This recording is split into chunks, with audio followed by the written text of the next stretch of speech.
¿Qué tal, familia? ¿Cómo estáis? Hoy os quiero contar un terrible caso que sucedió un 26 de septiembre de 2014 en México, más concretamente en la ciudad de Iguala, en la provincia de Guerrero, donde 43 estudiantes desaparecieron, 6 fueron asesinados y 25 heridos. Aún a día de hoy no se sabe exactamente qué es lo que ocurrió.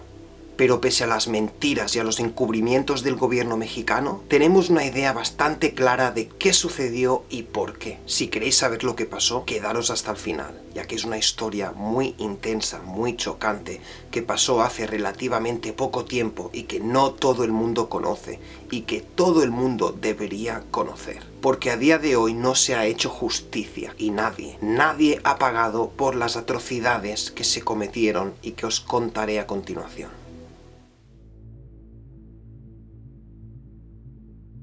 Empecemos por el principio. ¿Quién son los 43 de Ayotzinapa? Ayotzinapa es una localidad mexicana en el estado de Guerrero. Es un pueblo muy pequeño que históricamente ha sido tierra de campesinos, y para modernizar la sociedad o acercarlos más a otras industrias se creó la Escuela Normal Rural Raúl Isidro Burgos. Aquí se formaba a futuros educadores en distintas disciplinas, y los estudiantes de dicha escuela, los normalistas, fueron las víctimas de este trágico evento. Eran todos hombres jóvenes, chicos de entre 15 y 25 años. Los normalistas, como le llamaban a estos estudiantes, siempre han estado muy implicados en la política y en la lucha por los derechos humanos y la transformación social. Era el mes de septiembre de 2014 y los estudiantes se preparaban, como era tradición cada año, para viajar a la capital, Ciudad de México. Ahí se celebraba el aniversario de la masacre de Tlatelolco. Esta masacre tuvo lugar en 1968, cuando la policía estatal disparó y asesinó a cientos de campesinos manifestándose. Pero la escuela normalista no recibía ayuda suficiente del gobierno, por lo que no tenía medios de transporte suficientes y les era imposible trasladar a más de 200 estudiantes a la capital. Por este motivo, y desde hace años, parte de la tradición de viajar a la manifestación en Ciudad de México era coger prestados unos cuantos autobuses para poder asistir. Y digo prestados porque no es que los robasen con intimidación o con violencia, sino que iban a los propietarios de estas compañías de autobuses y les daban un papel explicando que se adueñaban de los vehículos durante unos días, para luego devolverlos. Pese a que es un acto ilegal, los estudiantes siempre se habían salido con la suya de un modo u otro, y tanto la policía como las compañías de los autobuses tampoco es que mostraran mucha resistencia ni mucho interés. Así, como cada año, empezaron su búsqueda de autobuses. Iniciaron partiendo con 2 de ellos. Los estudiantes se separaron en 2 grupos. Uno pasó por la localidad de Huitzoco, donde tomaron prestados un par de autobuses de la empresa Costa Line. Luego llegaron a la ciudad de Iguala y se apropiaron de otros 2 autobuses, en esta ocasión de la compañía Estrella Roja. Una vez adquiridos los autobuses, los estudiantes y profesores normalistas siguieron su camino, dispuestos a atravesar la ciudad de Iguala, cuando se toparon con la policía municipal. Estas son las palabras y el testimonio de uno de los estudiantes normalistas sobrevivientes. Lo que vimos pues fueron policías municipales, aproximadamente unas 5 patrullas, con policías arriba y algunos otros caminando. Y se empezaron a escuchar los primeros disparos, detonaciones al principio. No eran tiros contra el autobús ni contra nosotros, eran disparos al aire. Pues llegó un momento en el que los disparos aumentaron y ya se escuchaba el impacto en los autobuses, por lo cual nos dan la indicación los compañeros del comité que nos bajáramos y empezar a defendernos con lo que pudiésemos. Empezamos a aventarle a las patrullas, pues fueron las piedras que encontramos y algunas botellas que se llevaban de refresco ahí. Se intensifica tanto la balacera que lo que hacemos es subirnos a los autobuses. A todo esto, esa misma tarde, en Iguala, hubo un partido de fútbol de niños, de adolescentes, y uno de los equipos estaba viajando en autobús, ya volviendo a casa, cuando la Policía Federal, también sin mediar palabra, abrió fuego, matando a un chaval de 14 años, al chofer del autobús y a una pasajera de un taxi que desgraciadamente estaba pasando por ahí.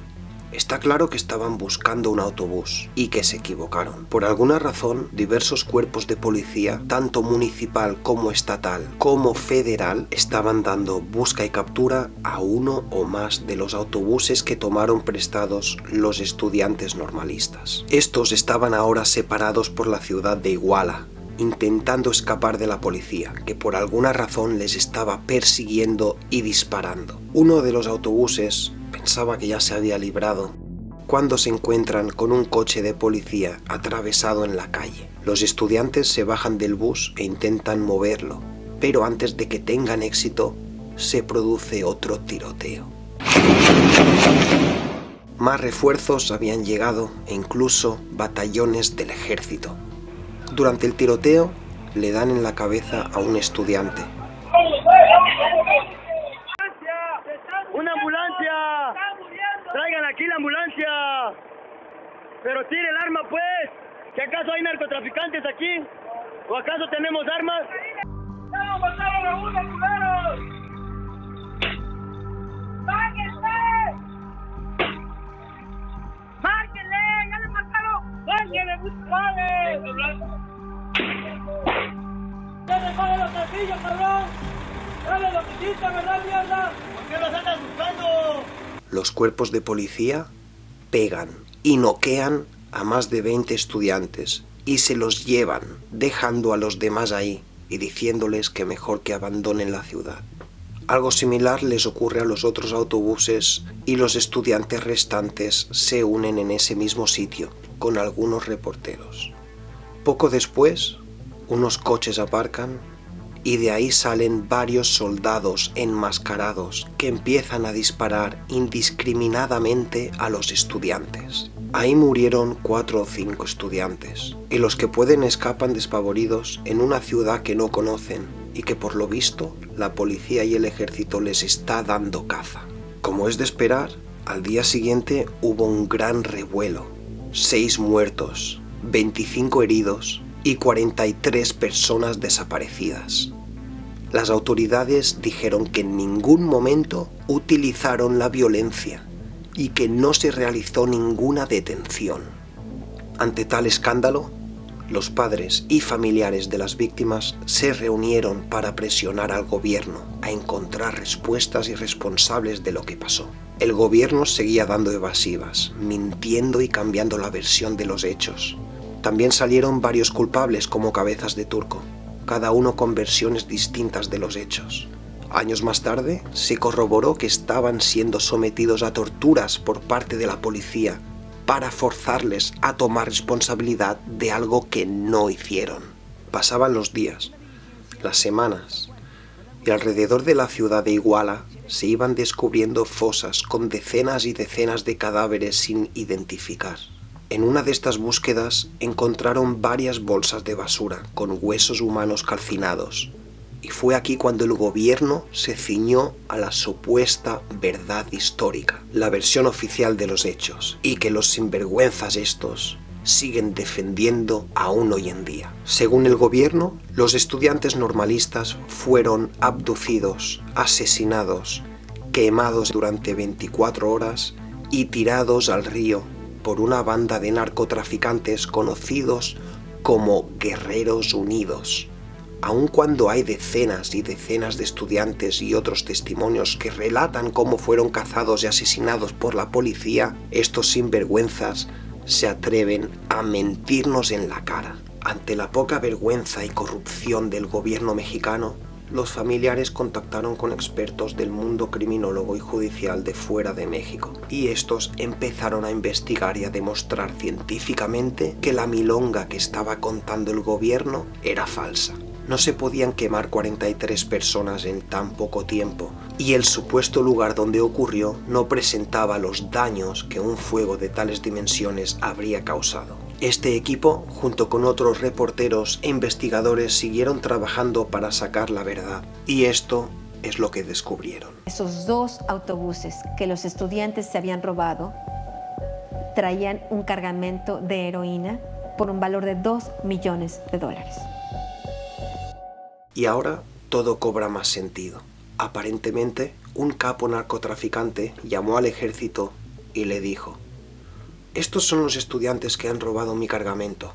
Recupéralo como sea necesario, que para eso te pago. Pero aún así, uno podría pensar que no era necesario matar a 43 personas. Podrían simplemente bajarlas del autobús y llevárselo. Pero según fuentes cercanas al ejército, estos empezaron a tener miedo de que los estudiantes estuvieran entendiendo la situación y no podían permitirse el lujo de dejarlos escapar con vida. O quizás lo que ocurrió fue que la policía entregó a los 43 estudiantes a los narcotraficantes y estos, que no tienen escrúpulos ni miramientos, se deshicieron de ellos rápidamente. Nunca sabremos con certeza lo que ocurrió, pero lo que es seguro es que el gobierno mexicano a nivel estatal y federal mintió, encubrió y participó en las muertes de casi 50 personas inocentes. Los familiares indignados siguen a día de hoy luchando para que haya justicia, y el presidente de aquel entonces, Enrique Peña Nieto,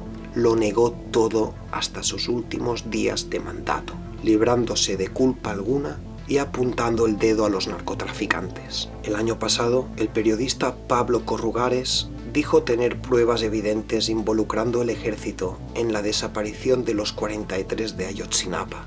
Pablo fue asesinado poco tiempo más tarde.